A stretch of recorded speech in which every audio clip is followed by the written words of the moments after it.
Guys, सो आज हम पढ़ेंगे हिस्ट्री सब्जेक्ट का चैप्टर 2 जिसका नाम है अर्ली ह्यूमंस। ओके, सो हम पहले जान लेते हैं अर्ली ह्यूमंस थे कौन। अर्ली ह्यूमंस वो थे जो अपने आप को जंगली जानवरों से बचाने के लिए, अपने आप को मतलब वेदर से बचाने के लिए, मतलब ठंड में अपने आप को गर्म रखने के लिए, ठीक है, और अपने आप को सुरक्षित रखने के लिए वो केव्स में रहते थे, मतलब गुफाओं में रहते थे। वे लोग क्या खाते थे? वे लोग मांस खाते थे, ठीक है। वो लोग शिकार करके खाते थे क्योंकि उनके पास तब कोई साधन नहीं था, ना उनके पास समझ थी कुछ खाने पीने की कि किसको कैसे पका करके खाते हैं, फिर कैसे खाते हैं, ठीक है। चैप्टर पे आते हैं। According to scientist, life began on the earth some 3,500 million years ago. Subsequently, human beings developed in stage over millions of years till they reached the most advanced stage of development. Modern human, Homo sapiens, represents the most advanced stage in the process of development called evolution. Modern humans probably evolved between 2 lakhs and 1 lakhs years ago. वैज्ञानिकों के अनुसार, हमारे scientist के अनुसार, हमारी पृथ्वी पर जीवन कब शुरू हुआ? हमारी पृथ्वी पर जीवन 3.5 करोड़ साल पहले शुरू हुआ था, ठीक है। और उसके बाद हम ह्यूमंस की डेवलपमेंट शुरू हुई, हमारा विकास हुआ। विकास सबसे तेज़ी से हुआ, जिसे आधुनिक मानव मतलब होमो सेपियंस के नाम से भी जाना जाता है, ठीक है। और विकास की प्रक्रिया जो थी हमारी, वो सबसे तेज़ी से बढ़ती रही, और यही हमारे को प्रतिनिधित्व भी करता है, विकास कहा जाता है। में भी ऐसा माना जाता है कि जो आधुनिक मानव थे, अर्ली ह्यूमंस, वो शायद 2 लाख से 1 लाख साल पहले विकसित हुए थे। सो अब हम आगे बढ़ते हैं। Initial stage of development, human walk like apes, learn to stand on their feet with a straight posture. Hands become free, which helps them to hold things better up and throw things to defend themselves. Structure of the earliest human being changed over time. Brain became large while the jaws and teeth got reduced in size to adapt themselves to their surroundings. हमें यहाँ पे ये बताया जा रहा है कि जब ह्यूमंस की डेवलपमेंट हो रही थी, जब हमारा विकास हो रहा था, तब हम मानव बंदरों की तरह चलते थे। धीरे फिर हम अपनी सीधी मुद्रा में आए, मतलब अपने पैरों को खड़ा होने मतलब खुद को सिखाया कैसे खड़ा होते हैं। हाथ भी खुले हो गए, जैसे आपने देखा हो कि बंदरों के हाथ कई बार मुट्ठियों में होते हैं, वो कुछ पकड़ नहीं सकते। अब हालांकि पकड़ने लगे हैं, पर पहले नहीं होता था ऐसा, ठीक है। जो हम इंसान थे वो नहीं कर पाते थे, हम झुक के चलते थे, मुट्ठियों को बंद रखते थे। अब क्या हुआ है कि अब हम धीरे धीरे सीखने लगे, मतलब तब के टाइम में धीरे धीरे लोग सीखने लगे कि कैसे खड़ा होते हैं। वो अपने पैरों पे खड़े होने लगे, वो अपने हाथों को खोल करके चीज़ों को पकड़ना सीख गए हैं। करने के लिए चीज़ों को उठा सकते थे, फेंक सकते थे, अपने बचाव में आक्रमण भी कर सकते थे।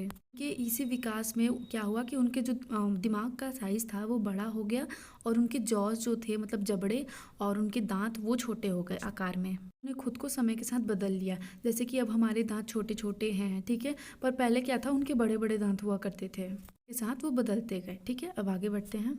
Process, they learn to use stones to kill the prey, crushing nuts and so on. Is that sharp edges of broken stones were very useful for cutting woods and spiking animals. They learn to use stones for making tools and weapons according to their needs.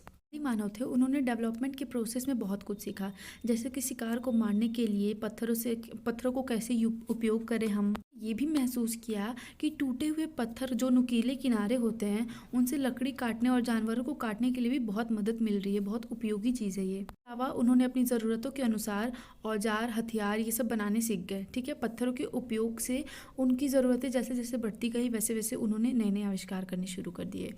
औजारों के उपयोग से उन्होंने अपनी सहायता और अपनी ज़रूरतों को पूरा किया। सो हमारा नेक्स्ट है stone age. Historic age is also known as the Stone Age because stones were used on a large scale. It is divided into 4 periods: Paleolithic, Mesolithic, Neolithic and Chalcolithic. यहाँ पे हमें स्टोन एज के बारे में बताया जा रहा है, यानी कि पाषाण युग। ये भी बताया जा रहा है कि प्री हिस्टोरिक यानी कि प्राग ऐतिहासिक काल को हम पाषाण युग यानी कि स्टोन एज भी बोलते हैं। टाइम में पत्थरों का उपयोग बहुत ही ज़्यादा पैमाने पे किया जाता था, बहुत ज़्यादा यूज़ किया जाता था पत्थरों को। स्टोन एज को 4 भागों में बांटा गया है: पूरा शासन काल, मध्य पाषाण काल, नवपाषाण काल और ताम्र पाषाण काल। तो अब हम आगे बढ़ते हैं। Paleolithic has came from 2 Greek words, paleo and lithos, meaning old and stone respectively. Lithic मतलब पूरा पाषाण शब्द जो है वो 2 ग्रीक वर्ड से मिलकर बना है। पहला है पैलियो और दूसरा है लिथोस, ठीक है, जिसका अर्थ होता है पुराना ओल्ड का मतलब पुराना, दूसरा स्टोन का मतलब पत्थर। Name itself shows the importance of stone tools and implements. Period started around 2 million years ago and ended in about 12,000 years ago.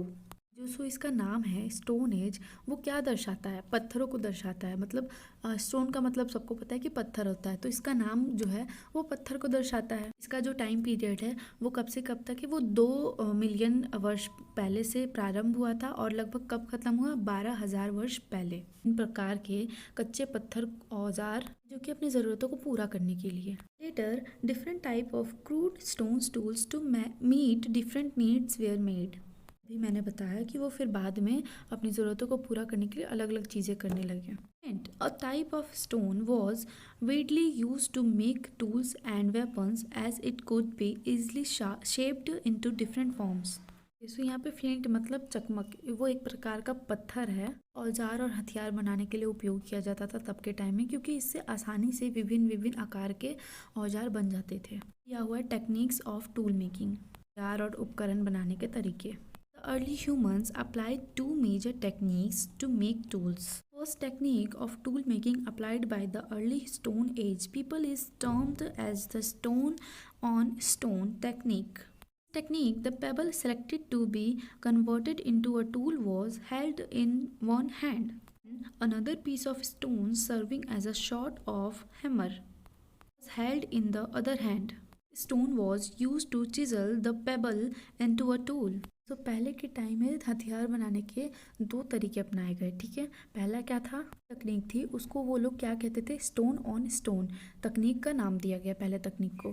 पहली तकनीक थी उसमें उन्होंने जो हथियार थे उनमें परिवर्तन लाने के लिए पहले एक हाथ में उन्होंने कंकड़ पकड़ लेते थे और फिर वो क्या करते, दूसरे हाथ में एक पत्थर का टुकड़ा ले लेते थे जो किसका काम करता था? हथौड़े का काम करता था, ठीक है। और दूसरे हाथ में रख लेते थे, एक हाथ में कंकड़ और दूसरे हाथ में पत्थर को लेकर के पत्थर से कंकड़ को मारते थे उसके ऊपर, जिससे कि वो एक शेप में आ जाता था, कि वो हथियार बन जाता था, ठीक है। और सेकंड टेक्निक अब पढ़ते हैं। The second major technique has been termed as pressure flaking. This technique, the pieces of stone from which the tool was to be made was placed on a surface. Hammer stone was used on another piece of stone placed on the core and flakes were removed from it. Thus the core could be given different shapes. जो उनकी दूसरी technique थी उसको क्या बोलते थे? उसको उन्होंने प्रेशर फ्लैकिंग कहा जाता था, उन्होंने प्रेशर फ्लैकिंग का नाम दिया, ठीक है। प्रोसेस में वो क्या करते थे? जिस पत्थर से उन्हें हथियार बनाना होता था उस पत्थर को एक जगह पे रख देते थे, पत्थर को वो हथौड़े के रूप में इस्तेमाल करते थे, उस पत्थर को लेके कोर के ऊपर मारते थे, जिससे कि कोर जो है वो एक शेप में आ जाता था, हथियार के शेप में, और उनसे उनका हथियार बन जाता था। ये उनका सेकेंड टेक्निक है हथियार बनाने का। भी अलग अलग मतलब डिफरेंट शेप्स में वो हथियार बन के तैयार हो जाता था। Large and small piece of stones were used to make tools and weapons. Hammers and choppers were made from large stone pieces. Leads was tied to a stick that made it convenient to use. Knives and scrapers were made from smaller piece of stone. Stones were given a sharp point and tied to arrows and spears. They were very helpful in hunting animals from a distance.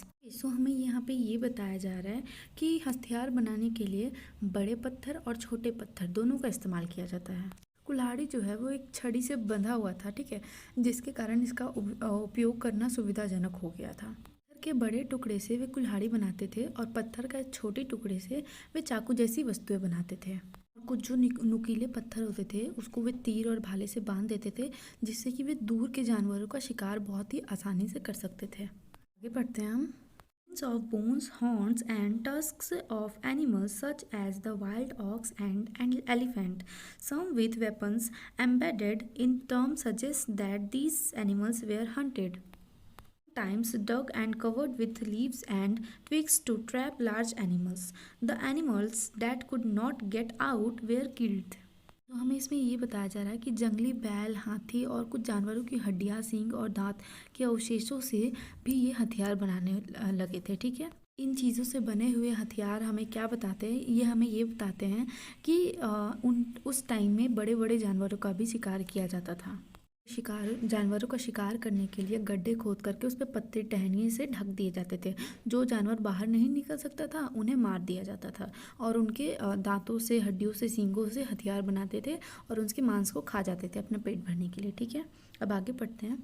Rubbing two pieces of stone or wood together, they might have accidentally discovered how to light a fire. Fire was a major discovery of this age. हमें यहाँ पे ये बताया जा रहा है कि उस समय उन्होंने गलती से पत्थर या फिर लकड़ी के दो टुकड़े को एक साथ रगड़ कर आग का आविष्कार किया। आग जो है वो उस युग की, मतलब स्टोन एज की एक प्रमुख खोज है। उस टाइम पे उन्होंने गलती से ही सही, पर उन्होंने ये खोज कर लिया कि आग कैसे जलाई जाती है, इसकी ज़रूरत क्या है, ठंड में हमें इससे कैसे सहायता मिल सकती है। ठीक है, humans kept a fire burning at the entrance of his cave to prevent the wild animals. Gradually, the practice of eating cooked food was started. सबसे पहले जब उनको आग जलाना आ गया, तब वो जंगली जानवरों से बचने के लिए उसको गुफा के बाहर रख देते थे जला करके। ठीक है, ताकि वो सुरक्षित रह सके। और धीरे धीरे वो ये सीख गए कि उस पर खाना कैसे पकता है, और वहीं से खाना पकने की भी प्रथा शुरू हो गई और वो फिर खाना पका के खाने लगे। ठीक है, हम बढ़ते हैं आगे का। हमारा टॉपिक है major palaeolithic sites. Sites are those places where archaeologists discover tools, implements, and other artifacts of historical importance. Artifacts enable us to understand different aspects of life our ancient predecessors had led. Historical sites have been found on the Earth's surface, under the earth, and even underwater on some occasions. Sites है, sites को हिंदी में स्थल बोलते हैं। मतलब जो स्थल है वो एक ऐसा स्थान है जहाँ पे आर्कियोलॉजिस्ट ने क्या किया था, औजारों, उपकरणों का और अन्य कई सारी चीज़ों का खोज किया था।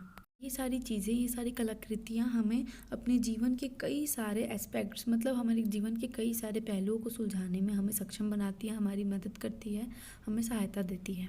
कई सारी जगहों पर, कई अवसरों पर पृथ्वी की सतह पर, पृथ्वी के नीचे, यहाँ तक कि पानी के अंदर भी ऐतिहासिक स्थल यानी कि हिस्टोरिकल प्लेसेस पाए जाते हैं। देखा गया, सब कई जगह पाए गए हैं। ठीक है, A number of such sites associated with the Paleolithic age have been discovered across the Indian subcontinent. Of these sites are located near large water bodies such as rivers, lakes, and springs. Another striking feature of these sites is that they are located in areas where stones are available in plenty. Reason is that the Paleolithic people used stones to make different type of tools for hunting and food gathering. Archaeologist ने ऐसे कई सारे जगहों की खोज की हैं, जिनमें से सबसे ज़्यादा नदियाँ, झील, झरने ऐसी जगह हैं। ठीक है, जहाँ पे जल है। ठीक है, जल के किनारे पास, मतलब जल के पास में स्थित है ये सारी जगह। क्या पता चलता है कि उस टाइम के लोग मतलब जल के किनारे भी बहुत ज़्यादा मतलब अपना जीवन व्यतीत करते थे। इस स्थल की सबसे खास बात क्या है? सबसे ज़्यादा खास बात इसकी ये है कि ये उन जगहों पर हैं जहाँ पे पत्थर प्रमुख मात्रा में उपलब्ध है, मतलब सबसे ज़्यादा मात्रा में है। कारण क्या है? इसका कारण यही है कि पैलियोलिथिक एज के जो लोग थे, स्टोन एज के जो भी लोग थे, वो शिकार करने के लिए, भोजन ग्रहण करने के लिए, अपने आप को सुरक्षित रखने के लिए, औजार बनाने के लिए सबसे ज़्यादा इस्तेमाल पत्थरों का ही करते थे। ठीक है, अब आगे बढ़ते हैं। Places where stone tools have been found are known as factory sites. Paleolithic people led a nomadic life. It can be presumed that they might not have stayed there for long. However, there are some sites where they might have lived for a longer period. This is evident from the type of artifacts found there, which include not only stone tools but also the objects and structures they used for other purpose. तो जिन भी जगह पे हमें पत्थर, औजार ये सब मिले, मतलब आर्कियोलॉजिस्ट को खोज के दौरान ये सब मिले, उन स्थलों को हम क्या बोलते हैं? उन स्थलों को कारखाना स्थल भी कहा जाता है। उस टाइम के लोग जो थे वो नोमैडिक लाइफ एक मतलब जीते थे, उसको व्यतीत करते थे। ठीक है, इसलिए ये माना जाता है कि वे वहाँ मतलब लंबे समय तक नहीं रहे होंगे, क्योंकि जो है कि कुछ साइट्स ऐसे भी हैं जहाँ वे अधिक समय तक रहे भी होंगे। पे वे लोग ज़्यादा टाइम तक रहे हैं, इस बात का सबूत इससे मिलता है क्योंकि वहाँ पे कई सारी ऐसी आकृतियाँ कलाकृतियाँ पाई जाती है। मतलब कई सारे ऐसे प्रकार के पाए गए हैं, जैसे इसमें शामिल हम कर लेते हैं कि वस्तुएं भी पाई गई हैं, ठीक है। पत्थर औजार तो पाए ही गए हैं, उसके अलावा वस्तुएं, संरचनाएं, मतलब बहुत सारी चीज़ें पाई गई, उनके स्ट्रक्चर पाए गए हैं, ठीक है, जिनका वो उपयोग करते थे, ठीक है। तो ये सारी चीज़ें पाई गई हैं जिससे हमें ये प्रूफ मिलता है कि हाँ वो रहे थे यहाँ पे। हम आगे बढ़ते हैं। Such sites are called habitation cum factory sites. Of these sites associated with the Paleolithic people are rock shelters and caves. Might have choose these places for the purpose of habitation because they could protect them from heat, rain, and wind. Such places also protected them from wild animals. These rock shelter and caves have been found near the Vindhya and in the Deccan Plateau region lying close to the Narmada valley. वो रहते थे उन स्थलों को आज के time पे आवासन कारखाना स्थल कहा जाता है, ठीक है। काल से जुड़े लोगों के मतलब काफ़ी सारे स्थलों से अधिकांश क्या है, गुफाएं हैं, शेल्टर्स हैं, ठीक है। और इन लोगों ने इन स्थलों को रहने के लिए चुना क्योंकि वे उन्हें गर्म रखते थे, बारिश से बचाते थे, हवा से बचाते थे, ठीक है। ऐसे स्थानों उन्हें जंगली जानवरों से भी बचाते थे। से सबसे ज़्यादा अधिकांश मतलब सबसे अधिकांश शेल्टर गुफाएं कहाँ पे पाई गई है, विंध्या के पास पाई गई है, नर्मदा घाटी के पास भी मतलब नर्मदा घाटी के पास भी पाई गई है, ठीक है। और दक्कन पठार जो है वहाँ पे मतलब पठारी क्षेत्रों में भी पाए गए हैं। नेक्स्ट हम पढ़ते हैं। Important Palaeolithic sites in India include Mirzapur जो कि उत्तर प्रदेश में, भीमबेटका जो कि मध्य प्रदेश में, पुणे, चिकरी, नेवासा, बोरी जो कि महाराष्ट्र में, कुरनूल आंध्र प्रदेश में और हुंसगी जो कि कर्नाटक में शामिल है। भारत में जो ऐसे ऐसी जगह हैं जहाँ पे स्टोन एज के मतलब लोग ज़्यादातर रहे हैं, उन जगहों का नाम दिया गया है जो कि सबसे महत्वपूर्ण है। बढ़ते हैं आगे, हमारा है मेसोलिथिक एज।